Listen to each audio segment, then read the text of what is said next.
Assalamualaikum warahmatullahi wabarakatuh. Perkenalkan, saya Erlinda Kartika Putri akan menjelaskan tentang sistem ekonomi dan etos kerja dalam Islam. Pertama, apa sih sistem ekonomi Islam itu? Jadi ada beberapa pendapat yang menjelaskan tentang sistem ekonomi. M. Amanan mengatakan bahwa ekonomi Islam adalah ilmu pengetahuan sosial yang mempelajari masalah-masalah ekonomi rakyat yang diilhami oleh nilai-nilai Islam. Haldi mengatakan bahwa ekonomi Islam ialah kumpulan dasar-dasar umum ekonomi yang disimpulkan dari Al-Quran dan Sunnah yang ada hubungannya dengan urusan ekonomi.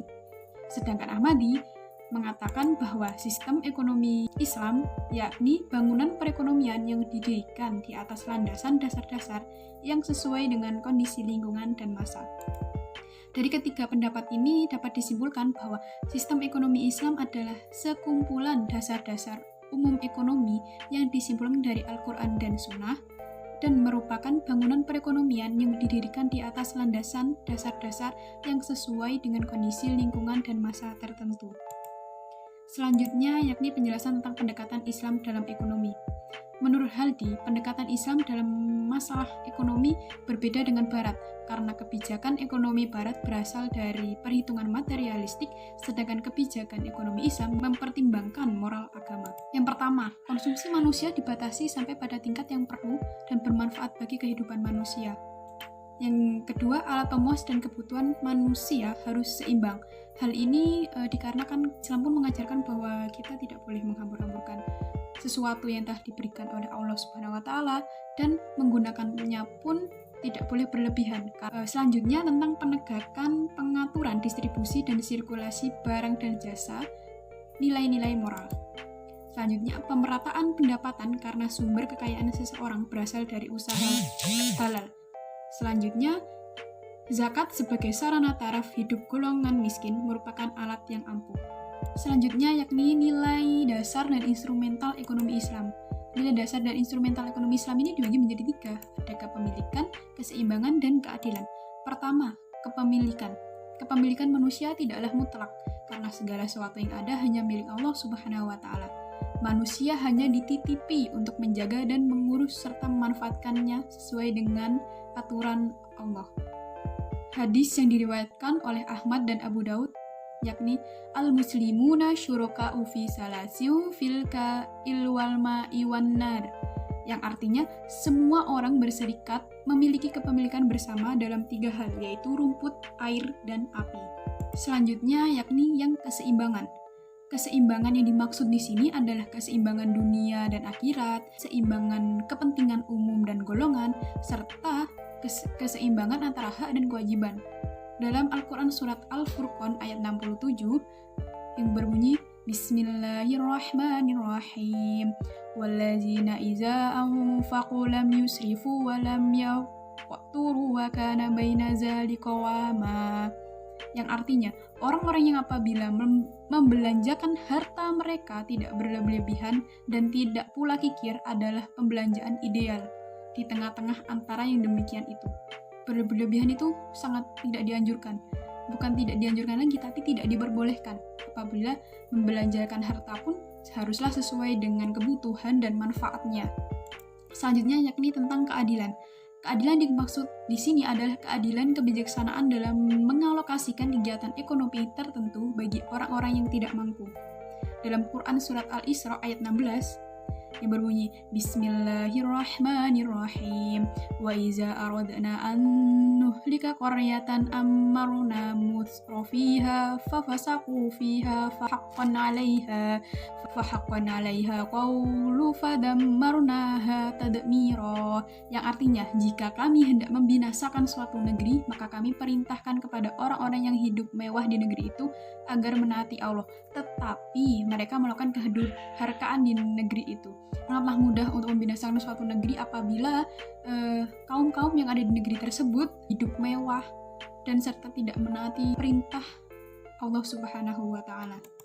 Untuk selanjutnya yakni tentang perbedaan sistem ekonomi Islam dengan sistem ekonomi kapitalis dan sistem ekonomi sosialis. Pada dasarnya tujuan ekonomi atau sistem ekonomi itu sama, namun di sini caranya yang berbeda.